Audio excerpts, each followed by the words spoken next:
နေစိမ်မှာဘာတွေလုပ်မလဲဘလို့လွတ်အောင်နေထိုင်မလဲဆိုတဲ့အရာတွေကိုသိပြီဆိုရင်ရှင်သန်ရတဲ့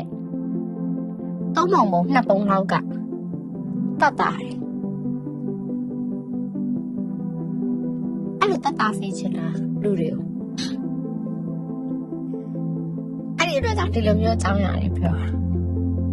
အဲ့လိုများနင်းစရာကြီးလားနင်းစရာကြီးမဟုတ်ကိုယ်တိုင်ကဒုက္ခအလုံးကိုခံစားဘူးလို့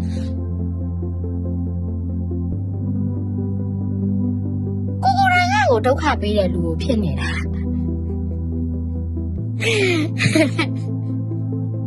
ဒုက္ခကိုပါဖြစ်သွားအလောက်ထိကိုဒုက္ခနဲ့နှစ်ဖူးတွေတူတွေ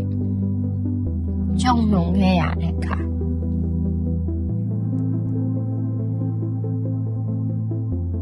လူတိုင်းရဲ့ဒုက္ခကိုလည်း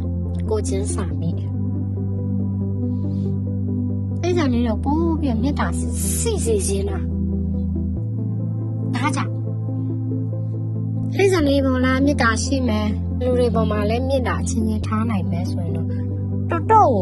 တော်တော်အေးချမ်းပါရမယ်ဆိုရင်ဒီ cycle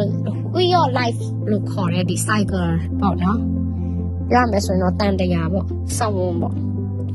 ဒီ life cycle ကြီးနောက်ရက်သွားနိုင်တယ်အားလုံးကအဲ့ဒီလိုမြတ်တာရှိနေမယ်ဆို life cycle ကြီးနောက်ရက်သွားနိုင်